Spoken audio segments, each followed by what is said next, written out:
Hey guys, Commander Tex here, and today I got a Stormgate game for you. I'm going to be the blue Infernals in the bottom, and playing. Oh, I don't know his name. I'll have to check in a second. But to get it started off, I'm gonna get dog harassed, but he messes up for a second and doesn't stay right next to my imp, so I'm able to fast expand and do it pretty much on time, since he wasn't able to body block the imp. This is going to prompt him to also fast expand, which is pretty cool. I bet he was already planning on doing this, because this is what I like to do every game as Vanguard, but especially when you use your scout and you see that they're doing the same thing, might as well.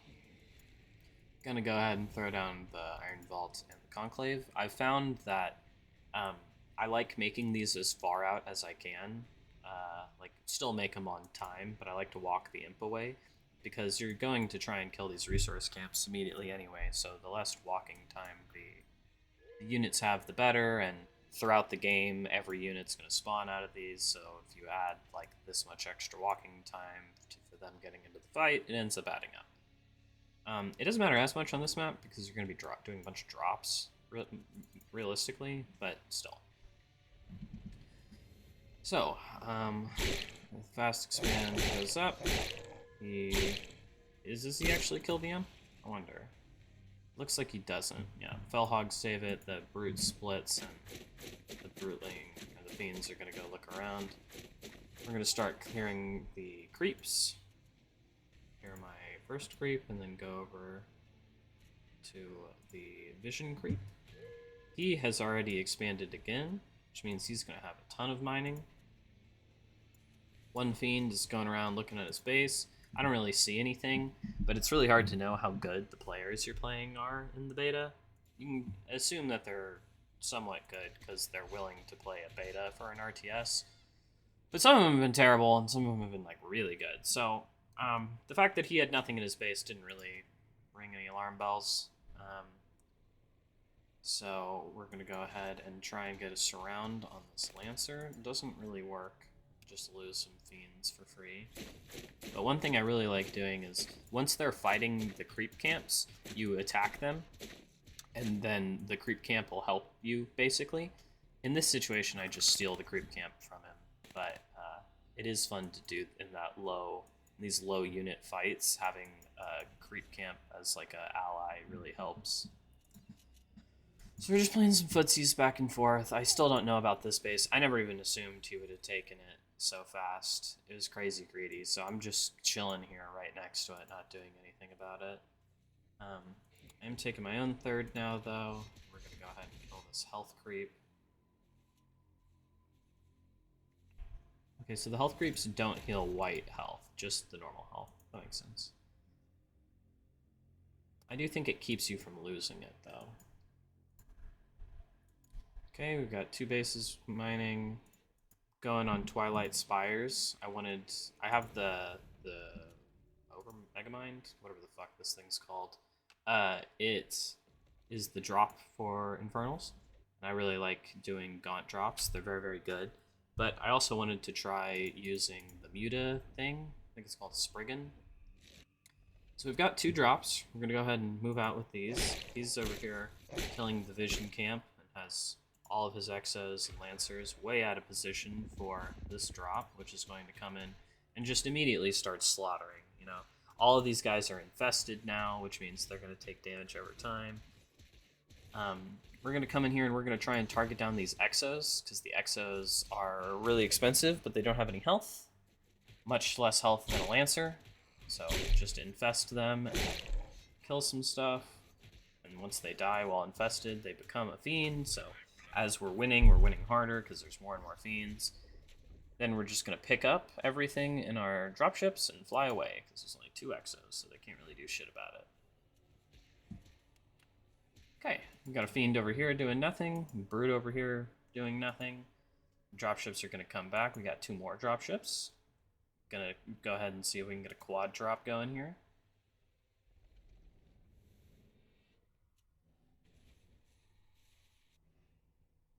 It's taking a little while, but it's coming together. I didn't realize I had so few production structures, so at some point I'll make more. Yeah. Okay, so finally, I'm gonna load up the quad drop with everything we can and go back in there. He didn't make a flak cannon, so just continuing to drop him is going to be a great idea. You have even more guys in this drop. There's already an exo going down, 2 of the workers going down. I'm gonna go ahead and pick everything up and try and get out. 1 of the drops does die, and all of my fiends and brutes fall to the ground. It seems... Wait, when they die, when the dropper dies, do they just drop out, not dead? I thought they would auto-die from the crash, but I think that... Maybe that brute just ran to the corner. I'll have to check that later. Because that would be super busted if you can lose the drop and the units just fall out fine anyway. Either way, we drop off some brutes here for no particular reason. I kind of did this on accident, and these brutes end up stuck here for the rest of the game because they're too fat to go through these trees, and I didn't notice them before, so I don't come and pick them up again. He actually put a atlas up here and killed all the creeps for free, and I really like this idea. He's doing a siege tank push, which is basically what the atlases are, but he got the siege camp too, so it's like having a another atlas for this push, and I really like this idea. I think he has way too many lancers. If he had like half as many lancers and replaced those with exos, I think this would be a much better push. But I like this idea. He's got the atlases to siege up, and he's got this to siege up at the same time. I think the atlases work best with the dropship, as I've shown a couple times. The fact that you can pick them up while they're sieged is insane. And especially for a push like this, it would be really good, because you'd be able to keep them right with the catapult. And he kind of just leaves the catapult. It's rather sad. Okay, so this base is looking totally dead, but he leaves his atlases. No, he runs back to his atlases. Atlas is going to start getting some huge shots off on the imps. And on the dropships. Man. Trying to get some stuff done with the weavers, pulling stuff in. Oh, meanwhile, Spriggans have joined the fray and are attacking his mineral line. One of the Spriggans gets accidentally aggroed over here. Oh, the weavers are pulling in tanks and doing what they can. I mean, this is so much Vanguard, though.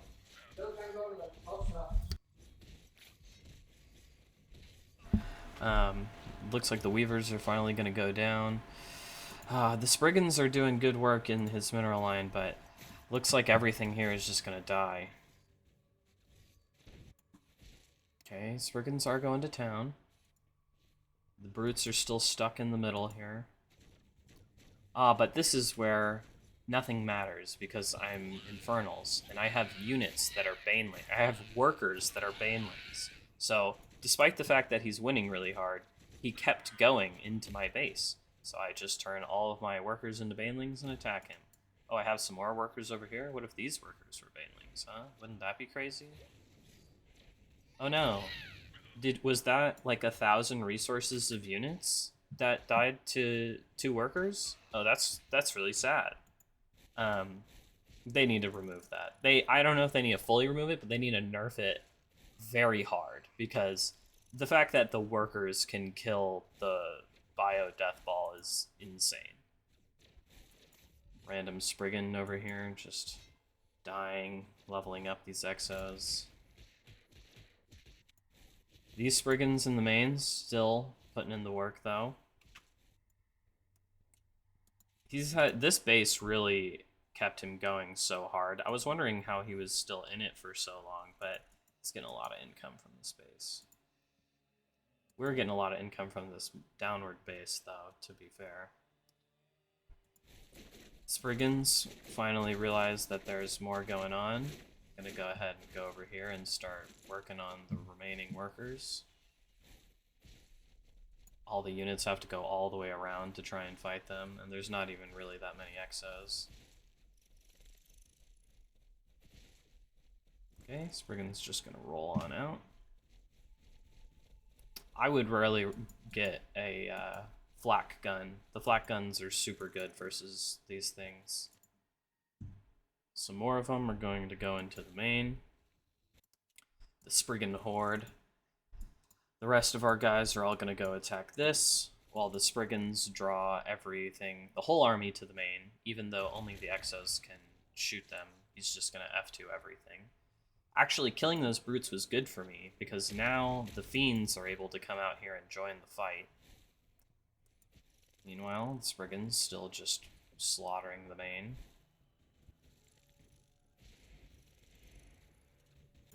The main army has finally reached this expansion. It's starting to slaughter it. Exo, Spriggans just fly right on out. Not a problem. I think we're just going to click on this base here now. Yeah. Bunch of brutes finally just going to click on it.